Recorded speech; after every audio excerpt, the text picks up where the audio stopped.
Bonsoir les gars, j'espère que vous allez bien. Les sergents pour nous, je vous salue, que vous soyez. Débrief après match, l'FC Barcelone, FC Séville, un match qui vient juste de se terminer 4-0. 4-0, il y a beaucoup de choses à dire dans ce match. Les émotions qui nous ont manqué durant presque 4 mois avec les blessures. On a eu un match très émouvant, un match très intéressant. Un 11 de départ très intéressant avec la titularisation de Frenkie de Jong, Pedri, Gavi, Rafinha, mais aussi avec le retour de Christensen qui nous a manqué pendant un mois, qui était blessé juste après dans la trêve internationale. Il est de retour, il a même marqué le premier but qui a aussi lancé le match, mais aussi il y a beaucoup de choses à dire. D'abord on va commencer sur les 11 de départ que Xavi a fait avec le retour des 4 milieux de terrain avec des attaquants. Rafinha aussi et Robert Lewandowski qui a marqué aussi le deuxième but extraordinaire avec la passe décisive de Koundé. Dans l'axe central pour débuter avec les 11 de départ, on avait les deux centraux Christensen, Araujo, les deux latéraux gauche et droite. Gauche on avait Baldé et droite on avait Koundé. Milieu de terrain on avait Frenkie de Jong et Busquets qui a fait un match XXL avec les passes caviar, les poulets. C'est quoi? Busquets, on n'arrive pas à le sentir, c'est-à-dire à le connaître. Moi j'ai l'impression que si on a un match qui n'a pas dont l'adversaire ne nous met pas la pression, c'est-à-dire si le Barça est à l'aise avec le ballon, avec c'est-à-dire l'intensité, arrive à maîtriser l'intensité et le pressing de l'adversaire, Busquets il est à l'aise. Il était protégé par les 4 milieux de terrain, Pedri, les 3 milieux de terrain, Pedri, Frenkie de Jong et Gavi qui a fait un énorme match dans les répliques défensives mais aussi dans le pressing pour aider Robert Lewandowski à commencer la presse en haut dans la défense de l'adversaire. Et Pedri, il a fait un match XXL aussi qui est sorti vers les 70 minutes, 65 minutes, remplacé par Kessié. Au milieu de terrain, j'ai dit tout à l'heure, et en attaque aussi, on avait Rafinha et Robert Lewandowski qui a marqué aussi son 19e but, qui a été juste rattrapé par le triple de Benzema pour la course au Pichichi. Il est à 2 buts d'avance sur son rival direct, l'attaquant de Real Madrid, 19 buts marqués, Benzema a 17 buts. Ça aussi c'était bien, il pouvait marquer, il pouvait même faire un quadruplé parce qu'il y a beaucoup d'occasions à rater. On se rappelle la passe caviar des deux passes caviar de Pedri qu'il a fait juste dans la surface adverse, mais il n'arrive pas à contrôler. Il a raté sa contrôle dès le début pour ne pas marquer. On se rappelle aussi beaucoup des occasions marquées de la part de Barcelone. Si c'est quelque chose que j'ai mal dans la gorge, c'est ça, c'est-à-dire on arrive à créer des occasions, avoir des occasions marquées, mais le problème c'est la concrétisation. Ce match-là pouvait terminer 6-0, 7-0. Et c'est-à-dire j'assume tout ce que j'ai dit, c'est-à-dire ce match pouvait terminer 8-0 ou bien même 6-0 minimum, parce qu'il y avait des occasions nettes que nos attaquants ont manqué. C'est ça qui m'a fait un peu mal.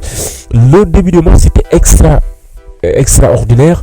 On voit un Barça qui maîtrise son jeu, qui maîtrise son adversaire, bien sûr, avec la possession du ballon, avec des passes un peu précipité au début. On se rappelle très bien de la passe de Robert Lewandowski vers Rafinha qui a un peu qui s'est un peu précipité. On se rappelle très bien de l'image de Robert Lewandowski qui dit à Rafinha de se calmer et aussi de ses coéquipiers, qui lui dit calme, c'est-à-dire doucement. L'engagement et la détermination c'était trop. C'est ce qui fait que Barça perd trop les balles juste au 21e minute, 20 minutes, 15 minutes avant de marquer le but. On se rappelle très bien aussi Lewandowski qui dit à ses amis de se calmer, mais aussi de se rapprocher dans la défense adverse pour essayer de la pousser direct. C'est ça que ses coéquipiers ont fait, c'est-à-dire ils sont fait doucement avec l'intensité mais aussi avec la précision. Très bien, le premier but c'est venu de corner qu'on a centré, repoussé par le gardien de Betis et pris par pris par, comment dirais-je, Baldé, mais aussi qui a fait un excellent match, qu'il a relancé et s'est repoussé directement vers Rafinha qui fait le centre directement vers la tête de Christensen et Christensen qui termine directement dans le filet. Un but extraordinaire, un but d'anthologie. Ça nous a trop manqué. Après, il y avait une grosse faute sur, sur Pedri, avec l'expulsion aussi de ce joueur qui a un peu changé le match, qui a été le tournant de ce match. Vraiment, ça a fait du bien juste avant le deuxième but que Rafinha a fait la passe à Koundé. Et Koundé qui fait la centre directement vers Lewandowski qui avait juste à dévier le ballon directement dans les filets. Voilà, le premier mi-temps, c'était un premier mi-temps très maîtrisé, bien sûr, avec 11 contre 10. C'était pas trop difficile, mais le Barça a su assumer sa supériorité technique, mais aussi avec de l'intensité dans le terrain. Juste avant le mi-temps, on a vu le troisième but qui a été marqué avec la passe de boulet, la boulette caviar de Busquets. Excellent, une énorme passe directement vers Rafinha qui fait contrôle patte droite directement, patte gauche marqué directement dans le filet avec le troisième but. On croyait que c'était hors-jeu, mais après l'intervention de la VAR, c'était limite et il n'y avait pas hors-jeu, et c'était le troisième but et aussi le but de Rafinha. Excellent but, et celui aussi ça a donné confiance, et on l'a vu lorsqu'il sortait, il y avait une ovation, beaucoup de supporters, tous les supporters du Camp Nou l'applaudissaient, mais aussi appréciaient son match, son engagement, mais aussi il a fait des replis défensifs extrêmement importants pour aider Koundé, mais aussi dans la phase défensive. Après la reprise du deuxième mi-temps, voilà, le retour normalement maîtrisé, bien sûr, avec l'intensité, avec le défi, mais aussi avec beaucoup de sérénité, mais aussi le Barça avait manqué juste de l'efficacité devant le but. On a raté presque 4 occasions que le Barça devait manquer, mais avec un peu de manque de lucidité, mais aussi de compréhension dans les jeux. On se rappelle très bien les 2 occasions que Robert Lewandowski devait marquer sur le passe direct de Pedri, mais aussi la balle qu'on a fait, la passe vers Baldé, et que Busquets a fait vers Baldé. Lewandowski croyait que c'est lui, la passe était pour lui, et il a pris avec son pied droit, et automatiquement Lewandowski était hors jeu.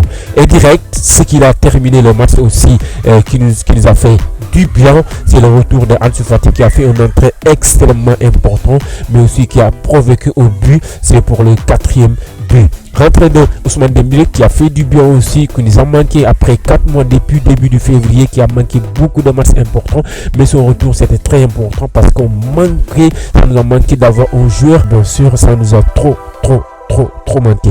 Après juste, on a aussi vu l'entrée de Kessié qui a fait un entrée très important, mais aussi l'entrée de Lamine Yamal.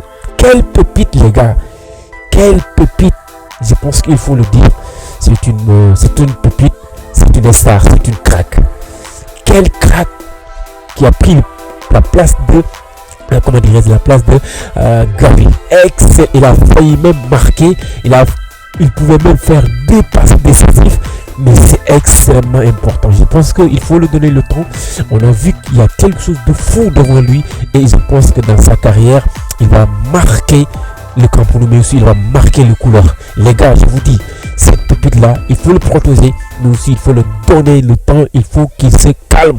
Les gars, l'avenir est assuré. Quelle boulette, quelle pépite, quel crack Lamine Yamal. C'est une crack. Les gars, on va se terminer ici. Je vous dis, il y avait beaucoup d'émotions, quelque chose qu'on n'avait pas ressenti depuis des mois, et je pense que le Barça, si on a notre effectif global, il n'y a pas une équipe qui peut nous faire du mal. Et je vous le dis honnêtement, si on a notre équipe, toute notre équipe, personne ne peut nous arrêter.